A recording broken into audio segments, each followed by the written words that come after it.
biar tidak seling surup. Mas Dahlan tahu seling surup enggak? Seling surup ya apa ya? Biar tidak salah-salah gitulah Mas kira-kira.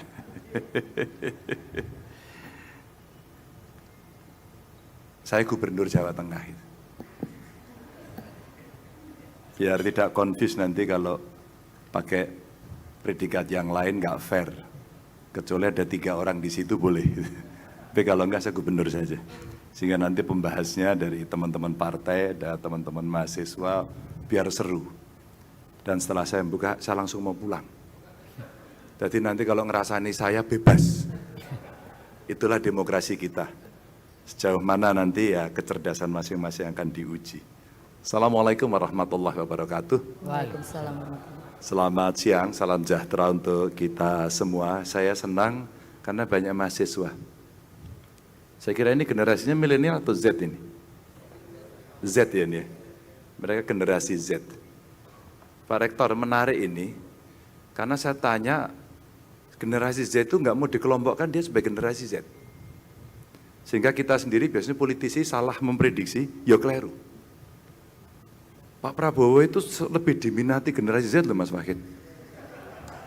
Iya, ini surveinya Kompas, saudaranya Tribun, tenang aja. Jadi teman-teman saya kemudian ngulik gitu, kenapa generasi Z itu menjadi punya karakter sendiri. Ini menjadi tantangan para politisi ketika melakukan marketing politik. Ini yang terjadi. Setelah saya tanya, mereka itu punya kelompok. Kami bukan generasi Z. Kami ini geng e-sport. Cilaka udah. Halo sampean ora iso apa dombe aku. Ada juga yang mengatakan kami ini gamers. Asik ya? Kami ini orang yang suka membuat program. Kami geng coding. Kami ini anak-anak kuliner. Kami ini petualang. Itu generasi menarik sekali. Tadi saya dari Jogja, cerita literasi digital. Di sana diungkapkan bagaimana perubahan yang begitu cepat sampai dengan hari ini karena teknologi.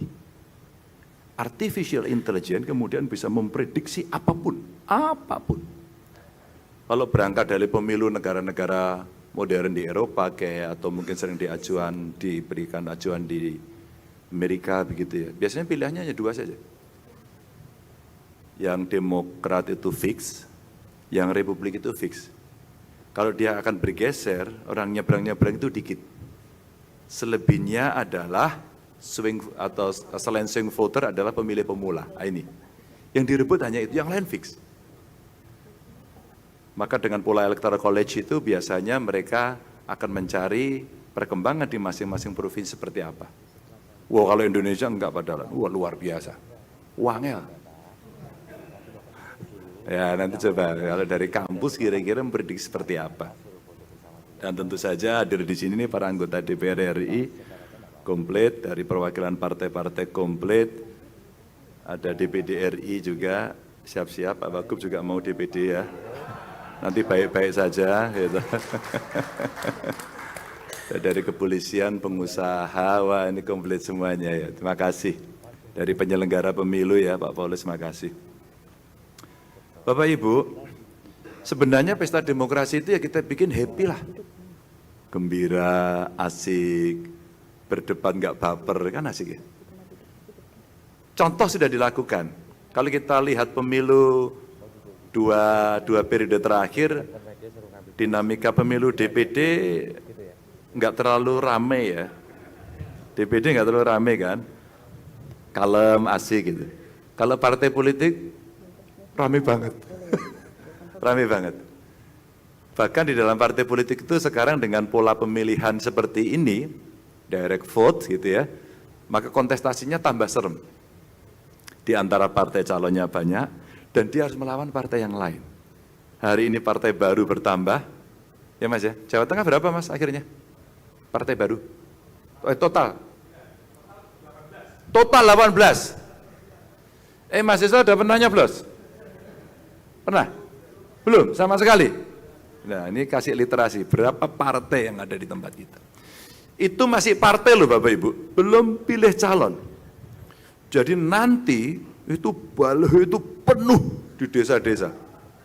Nanti gaya yang paling bagus, paling banyak itu gini nanti. Kalau enggak gini. Telan nanti, bener enggak bener?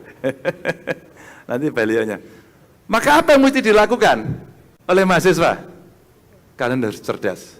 Bisnislah MMT. Ini anjuran saya yang pertama. Jadi dengan bisnis MMT Anda akan tahu membaca perilaku, terus kemudian melihat fotografi, desain. Karena banyak yang tidak kreatif. Nah, coba mahasiswa melihat dengan perasaan generasi Z. Kalau Anda mau pakai desain kayak gini, wah ini kesukaan era saya loh ini. Wah, itu hati-hati. Itu bisa mensuggest, nanti casnya yang agak mahal. Ini biar anak-anak kawan-kawan mahasiswa nanti bisa terlibat melihat. Nah, pemilihan yang dari partai yang rame bukan tidak mungkin. Apalagi DPR RI-nya bareng Pilpres ya. Itu nanti di kampung agak rumit itu. Split tiket akan terjadi. Split tiket itu pilihannya belum tentu sama di jalurnya. Ya. Nanti baju kuning, baju biru, merah, hijau itu bisa cross gitu. Itulah fakta hari ini. Apa yang terjadi kemudian? Ya mari kita nikmati pilihan keputusan politik yang sudah kita buat itu. Ono sing bingung gitu kan. Belum lagi nanti MK ini kira-kira putusannya apa gitu ya. Apakah akan tertutup atau terbuka? Itu ruwet. Itu udah siap-siap itu partai-partai. Niki Pak, kalau jadinya terbuka pun seneng kita Pak. Tapi kalau nanti tertutup, ruwet kita Pak. Loh kok ruwet apa? Belanjanya wis akeh. Itu nanti Mas Dahlan yang akan terjadi. Maka Bapak Ibu teman-teman, dari pesta demokrasi yang mau kita lalui, yuk kita belajar sedikit aja dari 2 pemilu terakhir. Mulayan rame sih, DPRD-nya rame, Pilpresnya rame. Tapi ending di dalam pemilu yang terakhir itu menarik, karena ternyata potensi-potensi pembelahan sosial masyarakatnya itu pernah terjadi dan kita bisa belajar dari situ. Tinggal sekejam apa kita kemudian mengelola isu. Sebanyak apa produksi hoax nanti akan muncul. Sebanyak apa kemudian program-program yang akan mengalir dan itu menjadi rasionalitas dari para calon pemilih untuk menentukan. Berbasis tetek bengek yang akan ditampilkan. Yang akan ditampilkan. Dan para kandidat ya harus siap-siap ditelanjangi satu persatu. Tabahkan hatimu, kira-kira gitu. Tabahkan hatimu. Nah, karena hampir tiap 5 tahun kita melakukan itu, ini bahasa saya ya, bahasa saya. Anda boleh setuju, boleh tidak. Nggak usah baperan lah. Wong kita itu nanti akan ada loyalitas 5 tahunan. Habis 5 tahun kadang-kadang ganti lagi. Kita tidak pernah berpikir apakah kami harus tarung terus dengan Mas Wahid. Nanti ente-entean. Kemarin melepas haji juga bareng. Beliau kalau di media sama saya galak banget ini. Jangan, statementnya galak tak WA orang balas gitu. Tapi tadi malam itu kita ketemu melepas haji bareng-bareng ya. Asik gitu, tertawa itu. Kalau kontestasi sama senior saya, siap dan kita kontestasi ya. Nanti yang siapa menang kita kalah, setelah itu salaman balik lagi. Bapak Ibu ini sekedar tradisi. Udah bertahun-tahun, tiap 5 tahun kita. Dan yang menang ada pengalaman yang Pilpres terakhir. Tidak menduga, saya apresiasi pada tokoh-tokoh ini. Ketika Pak Prabowo, Yai Ma'ruf, akhirnya mengajak Pak Prabowo, Mas Sandi, dua-duanya berkenan menjadi satu tim. Itu luar biasa. Itu luar biasa. Ya harapannya dulu followernya ikut, enggak ternyata. Ya nasib lagi lah gitu kira-kira. Tapi sekali lagi Bapak Ibu itu biasa. Itu biasa. Dan tentu TikTokan yang mutakhir hari ini ya terjadi. Kalau besok di media A menyanjung-nyanjung, pada media itu besok memukul-mukul itu biasa. Media kemudian menjadi begitu penting. Media kemudian ditunggu betul apakah dia cukup netral, bisa berada di tengah. Agak nggak terlalu yakin sih, karena iman dan godaannya kuat ya. Maka betul, marketing politiknya akan dilakukan, maka belanja media silakan dicek. Mungkin Tribun ngecek lah, iklannya sekarang berapa banyak dan sebagainya. Media ya iklannya banyak.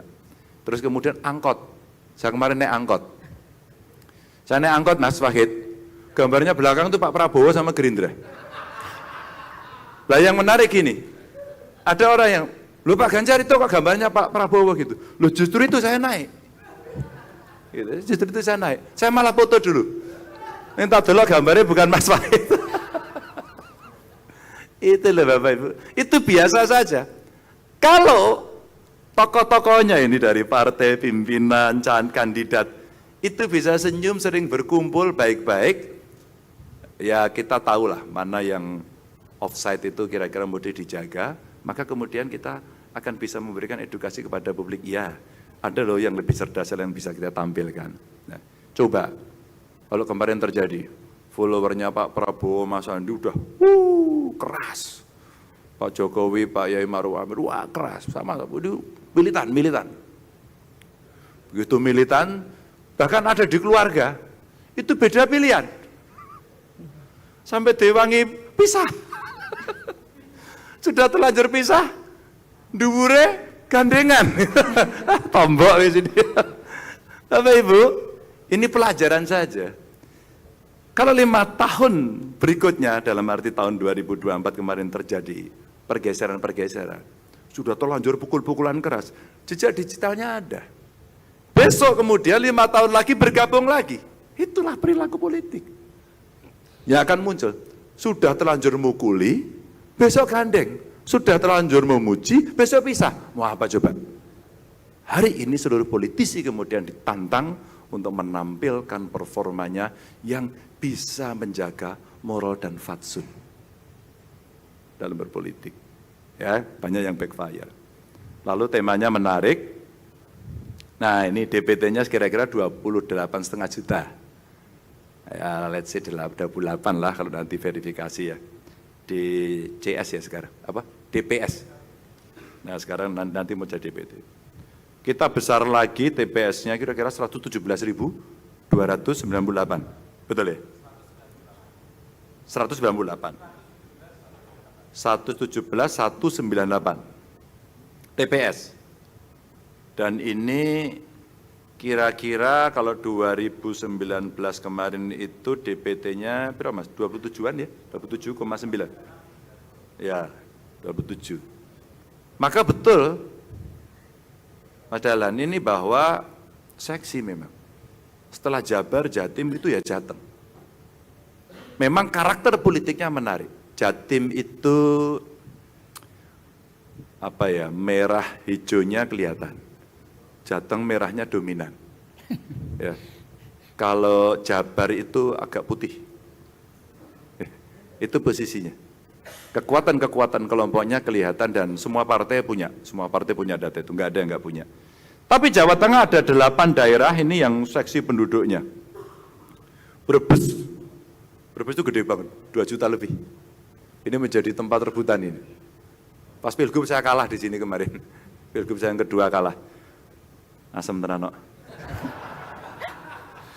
Padahal periode pertama menang loh Mas. Tak golek apa tak aku kalah. Oh calonnya dari Brebes kemarin. Ya, tinggal apa-apa, akhirnya saya yang menang. Cilacap juga gede, Banyumas gede, Kota Semarang gede, Kabupaten Tegal, Pemalang, Grobogan, Kebumen. Ini gede-gede semuanya. Maka pasti daerah ini akan menjadi rebutan ya. Dan ini kritik mereka. Lalu apa yang diberikan yang dilakukan oleh mereka? Mereka ternyata menggunakan alat ini. Jadi kalau hari ini sumbatan politik saya itu terjadi, maka yang dilakukan adalah paham baru, namanya viralisme.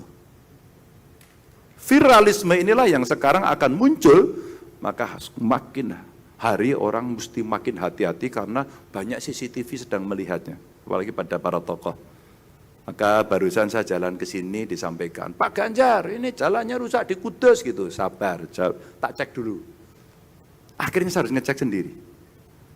Karena mereka tidak terlalu percaya menyampaikan pada institusi yang secara sektoral menangani. Ternyata begitu dicek, sabar karena ini lagi percobaan, nanti akan dikerjakan mulai hari Senin. Kesabaran dari masyarakat tidak terjadi. Tidak bisa disampaikan, ya saya sabar enggak. Pokoknya kamu harus bereskan. Betapa kecepatan dalam pelayanan publik itu terjadi. Maka ujung dari seluruh kontestasi itu adalah sebenarnya di akhir. Apakah kemudian kita di akhirnya bisa melayani dengan baik atau tidak?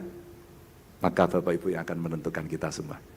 Kita damai, kita tidak sebar hoax, kita tidak membawa politik identitas, ya, dan kita sudah belajar dari pengalaman yang dulu-dulu, maka kemudian kita bisa menciptakan pemilu yang asik, pemilu yang menyenangkan, sehingga pestanya membahagiakan untuk semuanya. Selamat berkompetisi, kita akan menjadi contoh yang baik untuk bangsa dan negeri ini. Assalamualaikum warahmatullahi wabarakatuh. Waalaikumsalam warahmatullahi wabarakatuh. Terima kasih sudah nonton.